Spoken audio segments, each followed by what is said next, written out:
के स्टार्ट होते ही हमें एक बच्ची दिखाई जाती है जिसका नाम होता है एना। एना की बड़ी सिस्टर उसके बालों में एक क्रीम लगाती है, लेकिन जब वो उस क्रीम को वॉश करती है तो एना के कुछ बाल भी झड़ जाते हैं, जिसकी वजह से एना को काफी पेन होती है। फिर हमें एक कंपनी दिखाई जाती है जहाँ पर कुछ वर्कर्स विग्स बना रहे थे। इस कंपनी का नाम था मेडिसिन और इसका एक स्पेसिफिक लोगो भी था। फिर हमें कुछ सालों बाद का सीन दिखाया जाता है जहाँ पर हम एना को देखते हैं जो कि अब बड़ी हो गई है। उसके बचपन में जो बाल झड़े थे उसके जख्म के निशान आज भी थे और आज भी उन जख्मों की वजह से एना को पेन होती है। यहाँ पर हम देखते हैं कि एना के बाल काफी फ्रीजी काफी कर्ली हैं, जो कि काफी क्रीपी लुक भी देते थे, लेकिन वो अपने बालों का ट्रीटमेंट नहीं करवाती थी। एना जो कि एक टीवी चैनल पर असिस्टेंट की जॉब करती थी। फिर एक दिन कंपनी का ऑनर टीवी चैनल की हेड को निकाल कर उसकी जगह पर एक मॉडल को एज अ हेड हायर कर लेता है, जिसकी वजह से सारा स्टाफ अपसेट हो जाता है। लेकिन क्योंकि वो एम्प्लॉय थे इसी वजह से वो कुछ कर भी नहीं सकते थे। इसके अलावा उनके पास और कोई ऑप्शन भी तो नहीं था। वहीं पर हम एक लड़की होस्ट को देखते हैं जिसका नाम होता है जूलियस। यहाँ पर हम ये जान पाते हैं कि जूलियस और एना रिलेशनशिप में थे, लेकिन उसी रात जूलियस एना से रिलेशन तोड़ देता है। एना जो कि ऑलरेडी काफी वरिड थी क्योंकि इतने सालों से वो इस टीवी चैनल के लिए काम कर रही थी, मगर उसकी कोई भी प्रमोशन नहीं हुई। यहाँ पर एना जूलियस से जेलस हो रही थी कि वो एक असिस्टेंट से डायरेक्ट होस्ट बन गया, जिसकी वजह से एना काफी दुखी थी और वो काफी रोती भी है। फिर लेट नाइट एना घर जाती है और घर का मालिक एना से रेंट मांगता है, लेकिन एना उसकी किसी भी बात का जवाब नहीं देती। एना की लाइफ पिछले कुछ अरसे से काफी डिस्टर्ब थी। नेक्स्ट डे चैनल की न्यू हेड जिसका नाम होता है जोरा, वो एना को अपने ऑफिस में बुलाती है और वो एना से पूछती है कि तुम इतने सालों से इस चैनल के लिए काम कर रही हो, तो फिर तुम्हारी प्रमोशन क्यों नहीं हुई? जिस पर एना जवाब देती है कि कभी किसी ने मेरी प्रमोशन के बारे में सोचा ही नहीं, क्योंकि कभी भी किसी ने मुझे सीरियस लिया ही नहीं। फिर एना जोरा के साथ इस चैनल की सक्सेस के लिए एक आइडिया शेयर करती है और वो ये कि ये चैनल 24 आवर्स लाइव शो करे, जिसका रिजल्ट ये होगा कि चैनल को काफी सक्सेस मिलेगी। जोरा को एना का ये आइडिया काफी पसंद आता है, इसीलिए वो मजीद और इन्फॉर्मेशन एना से ले लेती है। फिर जाते जाते जोरा एना को कहती है कि तुम अपने बालों का ट्रीटमेंट करवाओ क्योंकि तुम्हारे हेयर्स काफी खराब हैं। इसीलिए जोरा एना को एक हेयर एक्सपर्ट के सैलून का कार्ड देती है। इसके बाद एना जाती है अपने अंकल के घर, जहाँ पर एना के अंकल उसे एक एंशिएंट बुक गिफ्ट देते हैं। एना के अंकल उसे बताते हैं कि इस एंशिएंट बुक में विचेस और बालों की कहानियाँ बताई गई हैं, लेकिन एना जो कि इन बातों पर बिलीव नहीं करती थी, इन बातों को फजूल समझती थी। इसके बाद एना अपनी आंट से कुछ पैसे लेकर उसी सैलून में जाती है, जहाँ पर हेयर एक्सपर्ट एना को हर स्टाइल की विग दिखाती है। उनमें से एना एक विग सिलेक्ट कर लेती है। एना उस विग को परमानेंटली अपने सर में लगवा लेती है। वो हेयर एक्सपर्ट एना की स्कल में स्टिचेस लगाकर उस विग को फिक्स करती है। एना देखती है कि वो बिल्कुल चेंज हो गई है और वो काफी खुश हो जाती है। फिर एना को एक लिक्विड क्रीम भी दी जाती है जो कि उसने अपने बालों में लगानी है। एना को ये भी कहा जाता है कि 1 वीक इन स्टिचेस में पेन होगी और 1 हफ्ते के बाद सब कुछ बिल्कुल ठीक हो जाएगा। एना को एक जरूरी बात भी बताई जाती है जिसे उसने जरूर फॉलो करना है, और वो ये कि कभी भी इन बालों पर पानी नहीं लगने देना। इसके बाद फिर से घर का मालिक एना के पास आता है और वो एना को लास्ट वार्निंग देकर वहाँ से चला जाता है। फिर आधी रात को एना अपने अंकल की वो दी गई एंशिएंट बुक को पढ़ती है। उस बुक की स्टार्टिंग में जो स्टोरी थी उसे एना पढ़ने लगती है कि एक दिन एक लेडी अपने काम से घर जा रही थी। रास्ते में उस लेडी को एक ट्री नजर आया जो कि काफी वियर्ड लग रहा था, और अजीब बात तो ये है कि उस ट्री में बाल उग रहे थे। उस लेडी ने ट्री पर लगे हुए बालों को काट लिया और उसकी एक विग बनाई। स्टोरी में आगे क्या हुआ ये पढ़ने से पहले ही एना को नींद आ जाती है और वो सो जाती है। नेक्स्ट डे एना जब अपने काम पर जाती है तब सब लोग उसे देख रहे थे और एना की लुक चेंज होने पर उसकी काफी तारीफें भी की जा रही थी। मीटिंग में जोरा एना के उस पूरे आइडिया को चुराकर अपना नाम लेकर सबको बताती है। मीटिंग के बाद एना जोरा से चैनल की होस्ट बनने की डिमांड कर देती है, जिस पर जोरा एना को कहती है कि ठीक है मैं तुम्हें सोचकर बता दूंगी। फिर हम देखते हैं कि आधी रात को मकान मालिक नशे की हालत में एना के रूम में आता है, लेकिन एना उसे नाइफ से स्टैब कर देती है। तब मकान मालिक के शोल्डर से खून आने लगता है और तब वहाँ पर एक अजीब चीज होती है। एना के बाल उस मकान मालिक की बॉडी में घुसकर उसका सारा खून पी लेते हैं, जिसकी वजह से मकान मालिक की डेथ हो जाती है।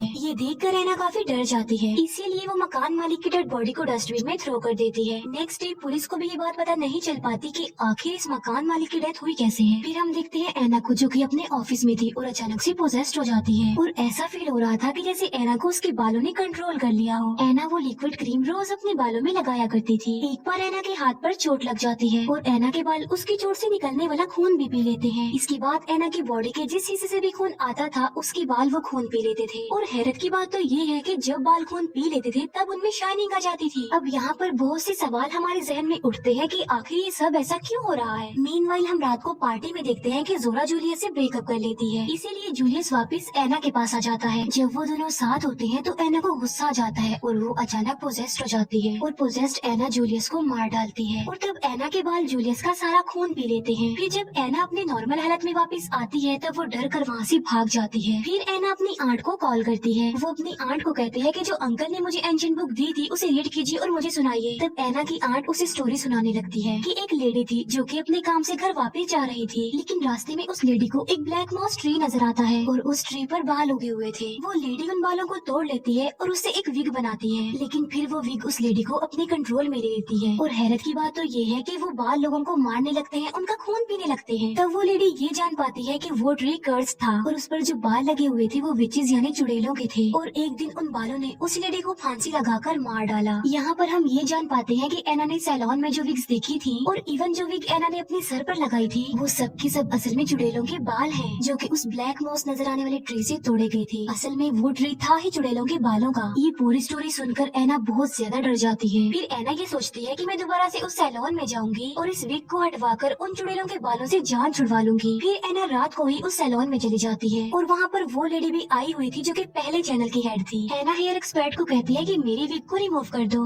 लेकिन जैसे ही हेयर एक्सपर्ट सीजर को बालों के पास लेकर जाती है वो बाल मूवमेंट में आते हैं और उस हेयर एक्सपर्ट को मार डालते हैं। और फिर वो बाल एक एक करके सैलून में सभी लोगों को मार डालते हैं, जिनमें चैनल की हेड भी शामिल थी। फिर वो बाल सब लोगों के खून को सक कर लेते हैं। एना बुरी तरह डर जाती है और वो अपने ऑफिस में आ जाती है। एना वहाँ पर एक डेड बॉडी देखती है जिसके खून को सक कर लिया गया था ऑलरेडी, जिस पर एना सोचती है कि ये किसने किया है, मैं तो वहाँ नहीं थी। तो वहाँ पर एना को जोरा मिलती है जिसे भी उन बालों ने पोजेस कर लिया था, क्योंकि जोरा ने भी विग लगवाई थी। जोरा डर जाती है और वो अपने बाल काटने की कोशिश करती है, लेकिन तभी वो बाल उसे फांसी लगाकर मार डालते हैं। यानी एना सिर्फ अकेली ही नहीं थी जिसने अपने सर पर चुड़ैलों के बाल लगाए थे, बल्कि सिटी में बहुत सारी ऐसी फीमेल्स थी जो उन चुड़ैलों के बालों की विक्टिम्स बनी। फिर एना अपने ऑफिस में जाती है। एना को बताया जाता है कि जोरा और जूलियस कहीं पर चले गए हैं, इसीलिए अब शो की होस्ट एना को बनना पड़ेगा। तब एना खुशी खुशी शो को होस्ट करने लगती है और तभी वहाँ पर आ जाती है जोरा। अब जोरा तो मर चुकी थी, तो फिर वो यहाँ क्या कर रही है? असल में वो बाल अभी तक जोरा को कंट्रोल कर रहे थे।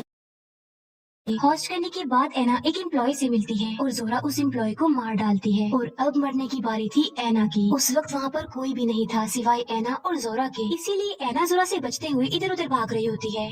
भागते भागते एना एक रूम में जाती है जहाँ पर एना देखती है कि वहाँ पर बहुत सारे विचेस हैं, बाल हैं और उनकी विग्स पड़ी हुई हैं। ये देखकर एना वहाँ से भाग जाती है। तभी वहाँ पर एना को उसकी एक फ्रेंड मिल जाती है और वो दोनों वहाँ से भागने लगती हैं। लेकिन रास्ते में ही एक विच एना की फ्रेंड को मार डालती है। एना खुद को बचाने के लिए एक वॉशरूम में छुप जाती है और एना को मारने के लिए बाहर जोरा और बहुत सारी विचेस वहाँ पर होती हैं। एना को उसकी मौत सामने ही नजर आ रही थी, इसीलिए वो मरने के लिए बिल्कुल तैयार थी। तब एना सिगरेट जलाने लगती है। तभी एना को वहाँ पर एक फायर पंप दिखाई देता है, तो एना उसके पास जाकर लाइटर जलाती है, जिसकी वजह से सारा पानी एना, जोरा और वहाँ पर जितने भी फीमेल्स थे सबके सर पर गिर जाता है। यानी उन सबके बाल अब गीले हो चुके थे। एना अपने सारे बालों को स्टिचेस समेत ही उखाड़ कर फेंक देती है, क्योंकि विचेस के बाल पानी में काम नहीं कर सकते थे। इसके बाद एना बाहर आ जाती है और वो देखती है कि सारी औरतें मर चुकी हैं, लेकिन जोरा अभी भी जिंदा थी और अभी भी जोरा को उन बालों ने कंट्रोल किया हुआ था। लेकिन एना उसे इग्नोर करके अपने घर आ जाती है। अब एना बिल्कुल ठीक हो गई थी। नेक्स्ट एना ये जान पाती है कि जो लिक्विड क्रीम उसे बालों में लगाने के लिए दी गई थी असल में वो पिग का खून था, जिससे बालों को खून मिलता था। लेकिन चुड़ैलों के बालों का इतने से खून से कुछ नहीं होने वाला था, इसीलिए उन बालों ने इतने सारे लोगों को अपना शिकार बनाया उनका खून पीने के लिए। तभी एना उस एंशिएंट बुक में एक लोगो देखती है और वो लोगो होता है मेडिसिन कंपनी का लोगो। यानी इस सब के पीछे मेडिसिन कंपनी का हाथ है। कंपनी के लोगो वाले ट्रक को हम पूरे सिटी में घूमता हुआ देखते हैं। ये ट्रक असल में सब लड़कियों पर नजर रखने के लिए घूम रहा था। और यहाँ पर एक बड़ा राज रिवील होता है, यानी मेडिसिन कंपनी का ऑनर और इस चैनल का ऑनर एक ही पर्सन था। इसके बाद हम एना की सिस्टर को देखते हैं जो कि विग लगवाने के लिए उसे सैलून में जा रही थी। इसका मतलब ये है कि ये सिलसिला कभी भी खत्म नहीं होगा, ये चलता रहेगा और पूरी सिटी में जो भी ये विग्स लगवाने जाएगा वो इन बालों के उन चुड़ैलों के कंट्रोल में आ जाएगा। फिर हमें वो ट्री दिखाया जाता है जिसमें विचेस के बाल उग रहे थे और उन बालों ने तो पूरे जंगल को ही अपने कंट्रोल में किया हुआ था। और ये मूवी यहीं पर एंड हो जाती है। Thank you for watching.